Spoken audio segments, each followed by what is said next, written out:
Olá pessoal, sejam todos muito bem-vindos, eu sou o professor Andrei e hoje nós vamos falar sobre diáspora africana. Para começar, vamos falar sobre o conceito de diáspora. Bom, diáspora é um termo que vem do grego e significa dispersão, ou seja, é como ocorre o deslocamento populacional de um território para outro influenciado por fatores políticos, étnicos, religiosos, militares, econômicos. Ou seja, o que faz um grupo populacional sair de um território para ir para outro. Assim, nós vamos falar sobre esse deslocamento que se deu no continente africano. Vale ressaltar que a África é formada por 54 países independentes e é certamente o continente mais diverso que nós conhecemos. Quando nós pensamos em diáspora africana, nós temos que pensar que essa diáspora, essa dispersão se deu porque o europeu resolveu exercer o seu colonialismo sobre o continente, ou seja, foi da Europa para o continente africano para de lá tentar extrair riquezas e colonizar esse território. Quando isso se deu, várias nações, entre elas Portugal, Inglaterra, França, Espanha, foram tentar ocupar esse território.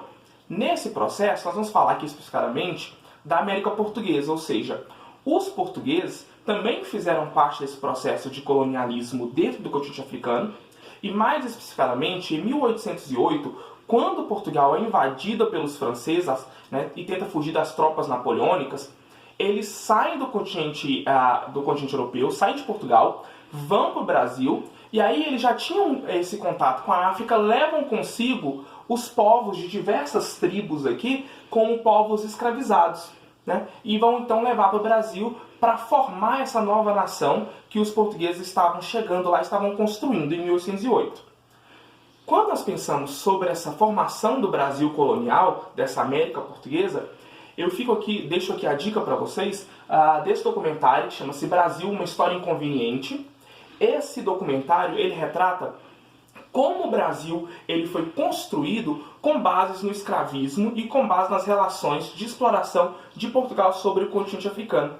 Ele fala basicamente que o Brasil foi a nação que mais explorou a mão de obra escrava africana no mundo.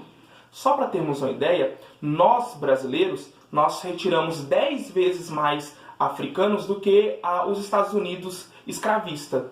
Ou seja, nós aproximadamente teríamos aí escravizado 4 milhões de africanos. Então toda a nossa economia, nossa política, nosso sistema de oligarquia, nossa economia açucareira, cafeicultora, tudo isso foi impulsionado pela mão de obra escrava. Ou seja, nós retiramos esses povos das suas localidades, das suas regiões, para trazer para cá. Quando eu digo nós, estou querendo dizer o sujeito europeu, branco, que fez isso para seu benefício próprio. Ao olharmos sobre isso, nós precisamos pensar, por exemplo, o deslocamento dessa rota do tráfico negreiro. Bom, haviam 4 principais rotas do tráfico negreiro. A primeira delas é a rota da Guiné, a rota da Mina, a rota da Angola e a rota de Moçambique. Vale ressaltar que a rota da Angola foi a rota que mais trouxe povos africanos para o Brasil. Então a maior parcela dos povos escravizados que chegaram até o Brasil vieram da Angola. Então nós temos que pensar que a principal etnia que foi escravizada por nós foram os povos bantus, que estão justamente nessa região. Então nós temos essa confluência de relação europeu e brasileiro que acabou escravizando os povos africanos. Ao olharmos para isso, eu trago aqui uma dica de um texto muito interessante que é da Kate Barbosa, Escravidão, Mortalidade e Doenças. Esse texto dela, a Kate Barbosa, só para nós situarmos, ela é doutora em Ciências da Saúde e em História pelo Instituto Fiocruz, e ela fez um estudo falando sobre como eram as mazelas que sofriam os povos escravizados na América Portuguesa. E aí nós precisamos pensar o seguinte. Primeiro, nós não podemos nos referir a povos escravos, porque essas pessoas elas não eram escravas lá no continente africano. A maioria delas viviam como cidadãos, alguns eram até de realezas nas suas aldeias, nas suas tribos, nas suas etnias, e foram trazidas para cá de modo forçado. Quando nós pensamos isso, a Kate ela salienta muito bem essa questão de como no tráfico negreiro, como é que eram as condições que trouxeram os povos africanos de lá para cá, como eles sofreram. Então muitos sofreram com doenças do translado, então pela ausência do sol, pela ausência de alimentação, ausência de saneamento básico nesse translado, isso fez com que eles acometessem diversas doenças.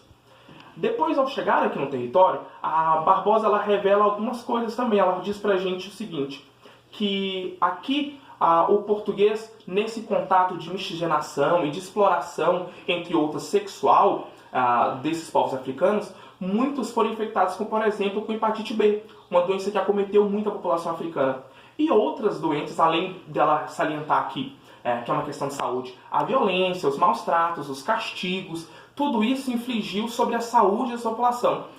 Esse relato que a Kate Barbosa traz pra gente também está presente lá no documentário, né, Brasil Inconveniente, onde a gente consegue ver bem esse panorama de como as populações africanas sofreram a custo de que o Brasil fosse sendo construído a sua imagem de nação continental. Inclusive, gostaria de salientar aqui que se o Brasil hoje é uma nação continental como nós somos, nós devemos isso à força, à mão de obra escrava, porque do contrário, nós seríamos certamente um país litorâneo ou, no mais, um país do interior, um país que chegaria até o centro-oeste. Mas é essa força de exploração da mão de obra africana que impulsiona a ocupação do território e faz com que o Brasil se torne essa nação continental. Então nós devemos muito aos povos africanos.